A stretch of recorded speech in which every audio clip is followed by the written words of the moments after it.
Our political specialist Sean Boyd joins us on the floor of the House right now after the governor's State of the State address wraps up. She has Republican House Minority Leader Patrick Neville with her right now. Sean? You know, Alan, the governor's speech once again returned to that inaugural theme of a Colorado for all, starting and ending his speech talking about we're in this together. We can accomplish a lot together. So can they? Joining me, Minority Leader Patrick Neville. Thank you. So the governor mentioned taxes as one place. Lowering taxes is one place where you guys can find that common ground. Agree? Absolutely. It was actually good to hear him praise the tax cut that we're going to get under our taxpayer Bill of Rights. Even though, you know, other people on the other side of the aisle might have supported referendum CC and that failed, but they're going to get a huge tax cut based on that, and that's a good thing. And I was also encouraged to hear him talk about the rising cost of living being an issue. And quite frankly, the best way we can solve the cost of living crisis in Colorado is letting the taxpayers keep more of their own money.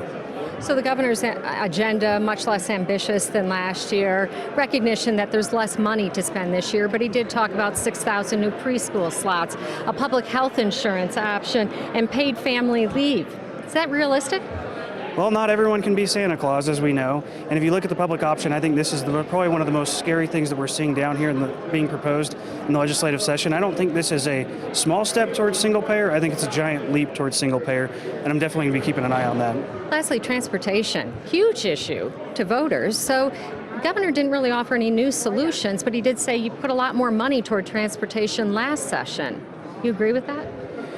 You know, that's one of the issues that we talk about continually. No one's actually talking about real problems and actually solving the solution. We keep coming up with these crazy ideas that aren't actually solving the gridlock. We know, tried and true, adding more lane miles throughout the state is going to solve the gridlock in our state, and we just actually need to do that. All right, thank you so much. Thank you.